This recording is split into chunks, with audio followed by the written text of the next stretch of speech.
ለማግኘት ጠንቋይ ቤት የሚሄዱ ሰዎች አሉ። ብዙ ባለጠጎች ማቃቸዋል።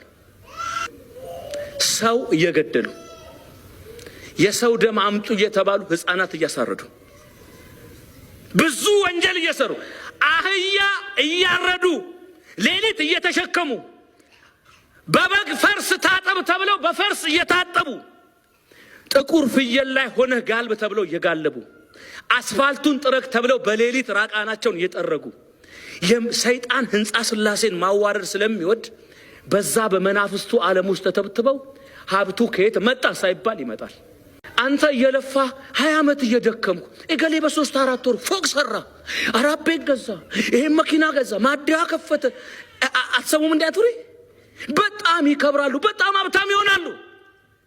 አመት ባልሞላ በአጭር ጊዜ ውስጥ ኃይለኛ የስኬት ጫፍ ከየት መጣ ሳይባል ሰይጣን እሱ ጋር ሲሄዱ ከዛም ከዚህም የሰለበ ያመጣል።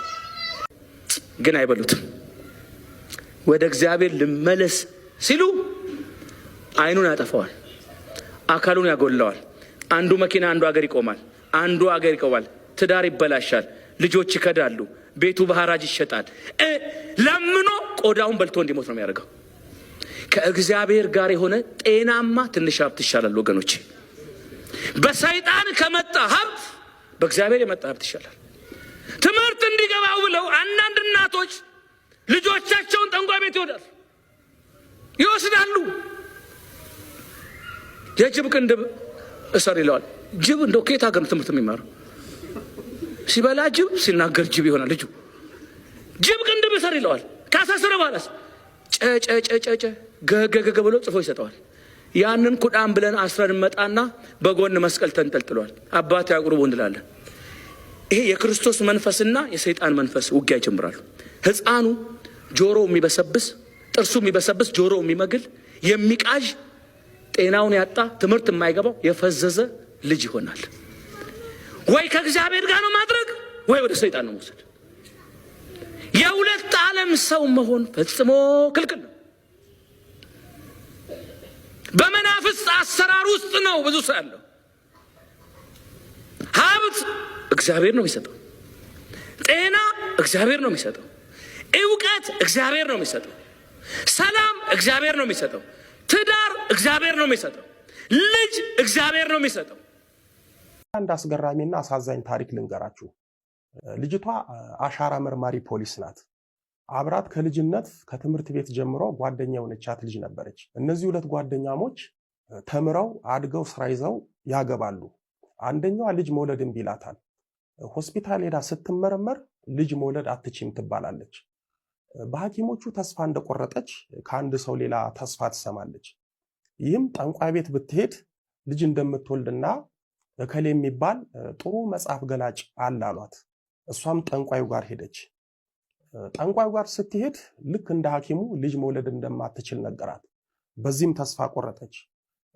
ጠንቋዩም ጥሩ ብር ከከፈለችውና አመቱን ጠብቃ ግብር ከሰጠችው ልጅ እንደምትወልድ ነገራት። እሷም ምሻለች፣ ተስማማች። ጠንቋይም መልሶ አንድ ነገር አላት። የምትወጃት የቅርብ ጓደኛ አለሽ ብሎ ጠየቃት።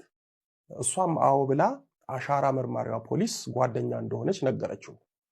ጠንቋዩም የአሻራ መርማሪዋን የጓደኛዋን ስምና የእናቷን ስም እንዲሁም የተወለደችበትን ቀን ጠይቀሽ በደንብ አጣርተሽ ነው ያለ። እሷም በደንብ አጣርታ ለጠንቋዩ ነገረችው። ጠንቋዩም አውደ ነገሥት አውጥቶ አሻራ መርማሪ የሆነችውን የጓደኛዋን እድሏን ሲያይ በደስታ ተሞላ። ለልጅቷም ጓደኛሽ ማህፀነ ለምለም ናት፣ ስለዚህ በሷ እድል ወይም ማህፀን አንቺ ትወልጃለሽ። ጓደኛሽን ሁል ጊዜ መቼ ከባሏ ጋር ግንኙነት እንደምታደርግ ጠይቂ።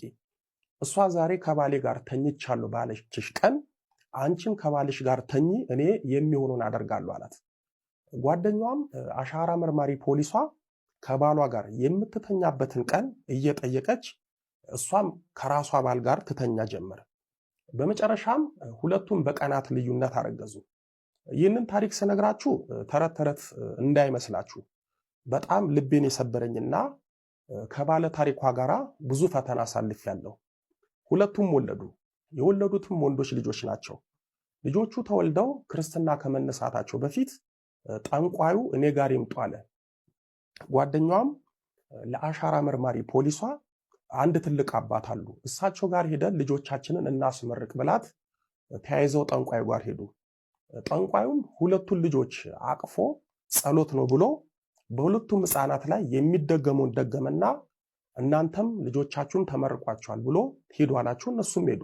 ጠንቋዩም በሌላ ጊዜ ልጅቷን ጠርቶ ታውቂያለሽ፣ የወለድሽው በሷ እድል ነው። ስለዚህ በሰው እድል የተወለደ ልጅ ደግሞ የራሱ እድል ስለሌለው የዛን ቀን የጓደኛሽን ልጅ እድል ደግሞ ለልጅሽ አድርጌያለሁ አላት። በዚህም እሷ በጣም ተደሰተች። ልጁ በተወለደ በ3 ወሩ አባቱ ወይም የአሻራ መርማሪያ ፖሊስ ባሏ ምንም ባልታወቀ ሁኔታ ድልድይ ስር ሞቶ ተገኘ። ጠንቋዩ ባሏን በጥላው ገደለው። እነዚህ ጓደኛሞች ሚስጥራቸው ሳይታወቅ አብረው ለረጅም ጊዜ ቆዩ። ልጆቹም አደጉ። ለትምህርት አንድ ትምህርት ቤትና አንድ ክፍል ገቡ። እድሉ የተወሰደበት ልጅ የክፍሉ የመጨረሻ ሰነፍ ተማሪ ሆነ። እድሉን የወሰደበት ልጅ ደግሞ የክፍሉ ጎበዝ ተማሪ ሆነ። እንዲህ ያሉ እድሉ የተወሰደበት እድሉን በወሰደበት ልጅ እየታገዘ በስንት ትግል ከሱ እየቀዳ ማትሪክ ተፈትኖ ዩኒቨርሲቲ ገባና 1 ዓመት ሳይማር ተባረረ። እድሉን የወሰደበት ልጅ ደግሞ ስትሬት ያምጥቶ ዩኒቨርሲቲ ገባ። ተመርቆ ወጥቶ ትልቅ ስራ ያዘ። እድሉ የተወሰደበት ደግሞ ሱሰኛ ጠጭ ሆኖ ቀረ። በኋላም ጦጦ ማርያም እያለው የሷም የልጇን ምድል የተወሰደባት አሻራ መርማሪያ ፖሊስ በጣም ታማ መጣች። የታመመችውም ደግሞ ማህፀኗ ነው። ምክንያቱም የልጅ እድሏ ስለተወሰደባት ከማህፀኗ እጅግ በጣም የሚሸትና እንደተበላሸጉበት የጓጎለና የረጋ ደም ይወጣ ነበር። የሚያስታምማት ቤተሰብ ስለሌላት እኔ ጋር አድርጊያት ማስታመም ጀመርኩ።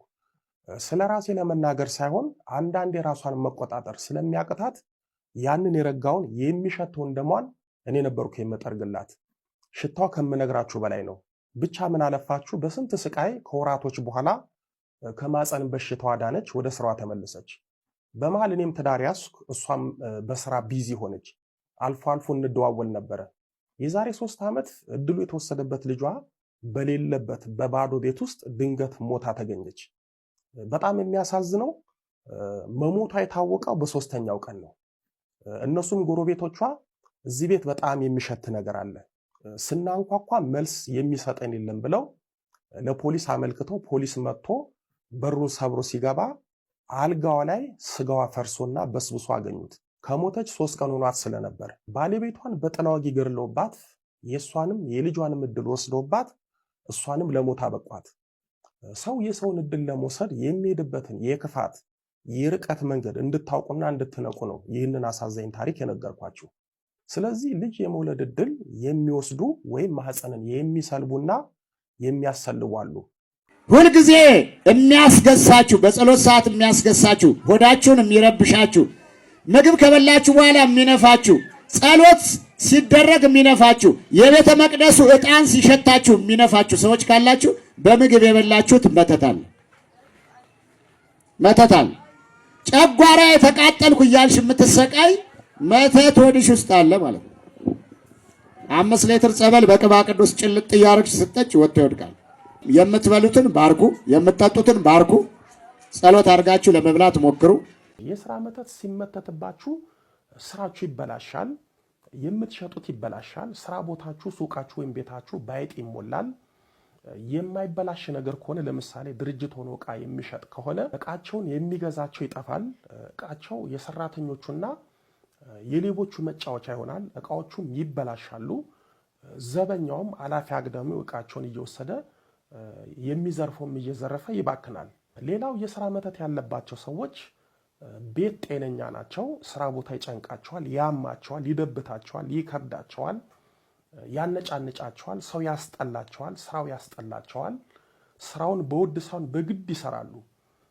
በስራ ዕድላቸው ላይ መተት የተመተተባቸው ሰዎች በአስገራሚ ሁኔታ ከስራ ቦታቸው መልቀቂያ ሳይጠይቁ ስራቸውን በድንገት ለዛም ባልታወቀ ምክንያት ይተዋሉ። የስራ መተት ጥሩ የስራ ዕድላችሁን ይዘጋል። ልክ እንደ አብራን ክርት በስራ ምክንያት ያንከራትታል። ባለ ድርጅትና ባለ ሱቆች ከሆኑ ስራ ቦታቸው ድርሽ አይሉም፣ አይሄዱም። ስራ ቦታቸውን ሲያስቡት ያስጠላቸዋል። እንደውም ስራቸውን ትተው እንደ ቁራሌው ሲዞሩ ይውላሉ። ባስ ካለ ደግሞ ጫት ቤት ወይ የሆነ ቦታ ቁጭ ብለው ሲቀሙ መጠጥ ቤት ተቀምጠው ሲጠጡና ገንዘባቸውን ለማንም ሲያወጡ ይውላሉ። አንዳንዱ በስራ መተት ሲያዝ የስራው ቦታ መሄድ ያስጠላዋል፣ ግን መሄዱ ደግሞ ግድ ይሆንበታል። የዚህን ጊዜ በሚሰራበት ሰዓት መሄድ ትቶ ስራው በሚዘጋበት ሰዓት ይሄዳል። ሄዶም ቀኑን ሙሉ የተሸጠውን ገንዘብ ወስዶ ሰው ሲጋብዝ ገንዘቡን ሲበትን ሲያባክን አምሽቶ ባዶ እጁን ወደ ቤቱ ይሄዳል። መተቱ የጸናበትና በመተት የዞረበት ደግሞ ስራው ቦታ በፍጹም አይሄድም። ስራ ቦታ መሄድ ሞት መስሎ ይታየዋል። ግን የሰራበትን ወይም የተሸጠውን ገንዘብ ያለበት ቦታ ድረስ አስመጥቶ ሲያባክን ሲጠጣ አምሽቶ ወደ ቤቱ ይሄዳል። ሰርቶ እንዳይበላ መተት የተደረገበት ሰው የትኛውንም ትምህርት ቢማር ለምሳሌ ዶክተር፣ ኢንጂነር፣ ነርስ፣ አካውንቲንግ ወዘተ ቢማር በተማረው ትምህርት ስራ መያዝ አይችልም። ስራ የሚገኝበት ትምህርት ቢማሩ እንኳን እንደነሱ የተማሩት በቀላሉ ስራ ያገኛሉ፣ እነሱ ስራ ያገኙ። የፈለገ የተማረ ሰው ሆኖ የስራ እድሉ በስራ መተት ከተወሰደበት ትምህርቱ ለሱ እንጀራ ሳይሆን መከራ ነው የሚሆንበት። ሰርቶ መብላት ሳይሆን ሳይሰራ መንከራተት መገለጫ ይሆናል። ከሱ ጋር የተማሩት ከሱ ጋር አንድ አይነት የትምህርት ዕውቀት የያዙት ስራ ተቀጥረው ወይም የራሳቸውን ስራ ከፍተው ስራ ሲሰሩ እሱ ግን ሰርቶ ማግኘት ሳይሆን ማጣትና መንከራተት ህይወቱ ይሆናል። የነዚህ ሰዎች ችግር ወደዱም ጠሉም አመኑም አላመኑም ከሁለት አንዱ ነው። አንደኛው ስራ እንዳይዙ በተማሩት ሰርቶ እንዳይበሉ የቅርብ ሰዎች ምቀኞች መተት አስመትቶባቸው ነው። ሁለተኛው ደግሞ እድላቸው በመተት ተወስዶባቸው ነው። ቀድሞ እድላቸው የተወሰደባቸው ሰዎች ጥሩ ትምህርት ተምረው በቀላሉ ስራ ማግኘት ሲችሉ የተወሰደባቸው እድል የስራ እድላቸውን ይዘጋል ወይም ይከለክላል። ስለዚህ በምቀኞችም ይሁን በራሳቸው ሰዎች ቀድሞ እድላቸው ከተወሰደ ሐኪምም ቢሆኑ መሐንዲስም ቢሆኑ ተፈላጊ ሙያም ቢኖራቸው ስራ መያዝ አይችሉም። እንደው ተማሙተው ስራ ቢያገኙ እንኳን በቀላሉ መስራት አይችሉም። ስራው ፈተና ይሆንባቸዋል። አለቃቸው፣ ሰራተኛው ፈተና ይሆንባቸዋል። ባጭሩ ስራውን ሰርተው ውጤታማ መሆን አይችሉም። የወለላይቱ እመቤት ልጆች በስራ ቦታችን፣ በማሽኖቻችን፣ በተሽከርካሪዎቻችንና በሌሎቹም ላይ መተት ከተመተተ ቅድሚያ ማድረግ ያለብን ጸበል መርጨት ወይም ጸበል በእምነት እየበጠበጥን መርጨት። ጥሩ አባቶች አስመጥተን ድርሳነ ቅዱስ ሚካኤልና ሌሎቹን ድርሳናት ገድላትን አስነብቦ የተጸለየበትን መዝገበ ጸሎት መርጨት። እንዲሁም በግላችን ሰይፈ ሥላሴን ሰይፈ መለኮትን ጸሎተ ባርቶስን በየዕለቱ በመጸለይ ራሳችንን በሥላሴ መለኮታዊ ሰይፍ ማስጠበቅ ይገባናል። እነዚህም በመጠቀም ስጋ ከለበሱ በየጠንቋይና በየደፍተራ ቤት እየተለከሰከሱ ገንዘባችንን በአጋንንት ከሚምሱ ስናያቸው ሰዎች በግብራቸው ግን የአጋንንት የግብር ልጆች ከሆኑት ተቀናቃኞቻችንና ከአጋንንት መላቀቅ እንችላለን። እነዚህ መፍትሄዎች የማትጠቀሙ ከሆነ የመተተኞች መጠቀሚያ ትሆናላችሁ። እነዚህን የማትተገብሩ ከሆነ የነሱ መጫወቻና መዘባበቻ ትሆናላችሁ። የሚያሳዝነው ይህ ሁሉ ግፍና በደል በሰዎች ላይ በመተት የሚደርሰው አገልጋይ በመሰሉትና በአገልግሎት ስም በቅድስት ቤተክርስቲያን ስም ባሸመቁት ነው። ልዑል እግዚአብሔር በትንቢተ ሚክያስ በምዕራፍ 5 ቁጥር 12 ላይ መተትንም ከእጅ አጠፋለሁ እንዳለ መተትን ከመተተኞች እጅ ያጥፋለን። አይነ ጥላ የምትገኘው እዚህ ላይ ነው። እኔ አዋቂ ነኝ ብላ ስለምታስብ አይነ ጥላ እዚህ ጋር ነው የምትቀመጠው። የእውቀት መንፈስ ነኝ ብላ ስለምታስብ አይምሮ ነው የምትቆጣጠረው። በአይናችን ልክ ሴቶችን ስንመለከት ወይም ሴቶች ደግሞ ወንዶችን ሲመለከቱ የስጋ ፍላጎቶቻችን እንዲቀሰቀስ የሚደረገው ከአይምሮ ጋር በተገናኘ ነው። ለምን ልክ ስንመለከተው ስሜታችን ምልክት ይሰጣል። ከወንዶች ጋርም በተገናኘ ስሜትን መቆጣጠር የሚባለው ነገር የሚመጣው ከአይን ወደ ጭንቅላት፣ ጭንቅላት ወደ ሰውነታችን ያዛል ማለት። ያን የምታደርገው ደግሞ እዚህ ላይ ተቀምጣ ነው። አይምሮ፣ ህሊና፣ ልቦናን ትቆጣጠራለች። ቡዳ ደግሞ ፊት ላይ ነው የሚቀመጠው። ስለዚህ መንፈሱን መቃወም ያስፈልጋል። አምስቱን የስሜት ሕዋሳቶቻችን የሚቆጣጠረው ቡዳ ነው። የነካነው ነገር እንዲበላሽ፣ ያሸተትነው ነገር እንዳይጥመን፣ የቀመስነው እንዳይጥመን፣ የሰማነው ነገር ጆሮአችንን ጭው የሚያደርግ እንዲሆን፣ የተመለከትነው ነገር በሙሉ እንዲበላሽ ቡዳ ማለት ነው። ይሄ መንፈስ አምስቱን የስሜት ሕዋሳቶቻችን ይቆጣጠራል። እሱን እንቃወመዋለን። ዛሬ የሚቀመጠው ጀርባ ላይ ነው። አይታችኋል። እናቶቻችን ብዙ ጊዜ እዚህ ጋር ተጫነኝ ይላሉ፣ ወጠረኝ ይላሉ። ትልልቅ አሁን በአሁኑ ሰዓት የቡና ሱስ ያለባቸው ወይም የሆነ ጫት ሱስ ያለባቸው ብዙ ወጣቶች አሉ እንደዚህ ብሎ እዚህ ጋር ትንሽልኝ እዚህ ጋር እንደዚህ አድርጊልኝ ይላሉ። በዚህ የሚወገድ እየመሰላቸው በጣም ብዙ ችግር አለና እዚህ ጋር ዛር ይቀመጣል መቶ ክምር ይላል። ዛር የሚቀመጠው እዚህ ጋር መተታውን እዚህ ጋር ነው የሚቀመጠው። ለምን በምግብ ይገባል፣ በመጠጥ ይገባል፣ በተለያየ ነገር ይገባል። መቶ ክምር ይላል። በቃ ሆዲ ነፋል፣ ከፈለገ ሆዲ ቆርጣል፣ ጨጓራ ያማል፣ ኩላሊቱ ምኑ ጣፊያ በቃ ሁሉ ነገር ያተራምሷል። ዛር የሚቀመጠው እዚህ ጋር ነው ብያቸዋለሁ። ሌላው ጮቤ ደንቃራ ምናምን የሚባለው መንፈስ ደግሞ እግር ላይ ነው። እንግዲህ ስንረግጥ ጮቤ ረገጠ ይባላል። ጮቤ ማለት የተወረወረ እንቁላል ነው። የተወረወረ የሆነ ነገር ላባ ምናምን ብዙ ነገር አለ፣ ኮተት ነገር። ዝም ብላችሁ አትርገጡ፣ ደፋር አትሁኑ። እሱ ነገር እግር ላይ ይቀመጣል። ከዛ በተረፈ ብዙ ጊዜ መተት ምናምን ሲላክ በአንደበት በኩል መጥፎ ነገር ይፈጥራል። የምንናገራቸው ነገሮች ያበላሻል። ነገ እዚህ ቦታ ሄዳለሁ ስንል ቀድሞ ሄዶ ያበላሻል። ይሄ ሰላቢ መንፈስ ወይም ደንቃራው ቡዳው ነው። ቡዳ ዛር ሲሆን ነው ቀድሞ ሄዶ ይመታል። መስተፋቀር ሲላክ የባህሪ ለውጥ እናመጣለን። መነጫነጭ፣ መቆጣት፣ እንደገና ለአንድ ነገር መገዛት፣ ዝም ብሎ መደብደብ፣ መመታት ምናምን ነገሮች አሉ።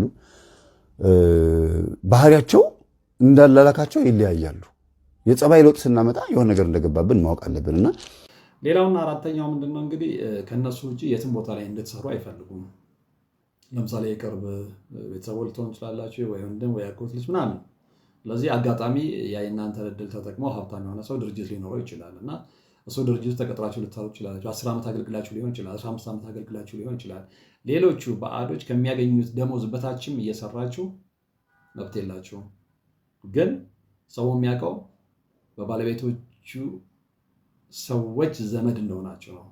ወይ የባለቤቱ ወንድም ወይ የባለቤት የሚስት ወንድም እንዲህ አይነት ነገር። ነገር ግን ደሞዛችሁ ከሌላው በታች ነው። የምትፈጉት ግን እናንተ ናችሁ። አንዳንዶች ደግሞ እንባ ብለው በርቀትም በጥርጣሬ ሊያችሁ ይችላል። የውስጣቸውን የሚረዳላችሁ ግን የለም። ተይዛችኋል።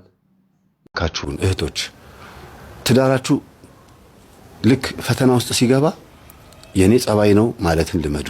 ባሌ ጋር ያለ የቤተሰቦች የዛር መንፈስ ነው ማለትን ልመዱ። ከጎረቤትም ከዘመድም ከእናትና ከአባቴም ከየት ነው ብላችሁ መመርመርን ልመዱ እንጂ ደንፏ ማትሁኑ። ይሄ ስሜታዊ ሆናችሁ መደንፋት፣ መገንፈል ወይም ደግሞ ቆጣ ማለት ለምን ክብሬ ተነካ፣ ለምን አያከብረኝም፣ ለምን ይሄን አይገዛልኝም፣ ለምን ይሄን እንደዚህ አድርገልኝም አትበሉ። ያልተፈለጋችሁት ለምን እንደሆነ በደንብ ወቁ። በቃ ባልሽ አልፈለገሽም አይደለ? ባልሽ ክብር አይሰጥሽም አይደለ? ከምንድን ነው የመጣው ይሄ ነገር?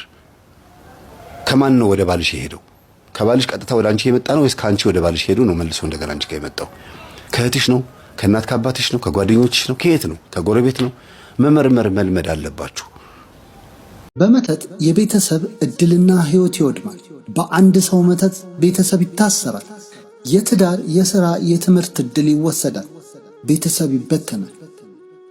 ተወዳጆች በክፍል 7 በመተትና በጥንቆላ ልጅ የመውለድ እድላችን እንደሚወሰድና እንዳንወልድ እንደሚደረግ አይተናል። በዚህ ክፍል ደግሞ በመተት የቤተሰብ እድልና ህይወታችን እንዴት እንደሚወድም እናያለን። ወዳጆች የመተት አንዱ አስከፊና አጥፊ ባህሪው ስውር ግን የሚታይ አውዳሚ የአጋንንት ክፉ ተግባር መሆኑ ነው። በድግምት እየተሳበ በሰው ላይ የሚመተተው አጋንንት ከሌሎች አጋንንት የሚለየው ግለሰብን ብቻ ሳይሆን ቤተሰብን ማፍረስ መቻሉ ነው። የቤተሰብ መተት የሚባለው የአንድን ቤተሰብ በተለይም በአንድ ቤተሰብ ውስጥ የሚኖሩ ልጆች ላይ በእድላቸው በነገር ጸሎት ቦታ ላይ ማስገሳት፣ ፈስ ማስፈሳት፣ ሆድ መንፋት፣ ሐሳብ መስረቅ፣ መበተን፣ ተንበርክካችሁ ግራ የምትጋቡበት ሁኔታ ካለ በጣም ሊወጣ ሊፈነዳ የተዘጋጀ መንፈስ አለ። የሚስጥር መተት የቅርብ ሰው የምትሉት በቅርብ ጊዜ የገባ ቡዳም ሊሆን ይችላል። በልጅነት ያደገ ባይሆንም ግን ቅርብ ጊዜ የመጣ መንፈስ ነው። መተትም ይሁን ሰላቢም ይሁን ምንም ይሁን ከምታውቁት ሰው ከተነቃበኝ እኮ አለቀልኝ ብሎ የሚፈራ የሚደነግጥ ሰው አለ አይደለም? ጓደኛችሁ ሆኖ ፈራ ተባ እያለ እናንተን እያጭበረበረ የሚኖር የእንደዚህ አይነት ሰው መንፈስ ሲሆን ነው። የሴትም የወንድም ሲሆን ነው። ሁለተኛ ምስክር ነኝ። መቼም በዚህ አገልግሎት የማናየው ነገር የለም። የአንድ አባትና የአንድ እናት ልጆች የሆኑ ሁለት እህትማማቾች አግብተው ወልደው ይኖራሉ። አንዷ እህቷ በየጠንቋይ ቤት ትዞራለች። ጠንቋይ ቤት ሄዳ ስለ ልጆቿ ስታስጠይቅ መተተኛው ጠንቋይ ልጆቹ ጥሩ እድል እንደሌላቸው ነገራት። እሷም ምን ይሻላል ስትለው የእህቶችሽን ልጆች እድል በሙሉ ለአንቺ ልጆች አደርግልሻለሁ አላት። እሷም በዚህ ተስማማች። የገዛ የእህቶቿ ልጆች ላይ መተት አስመተተች፣ ወይም የእህቶቿን ልጆች እድል ለራሷ ልጆች አደረገች። በዚህም የእህቶቿ ልጆች ሴቶቹም ወንዶቹም በሙሉ ትዳር ሳይዙ ስራም ሳይዙ እንደባከኑ እንደኳተኑ ቀሩ።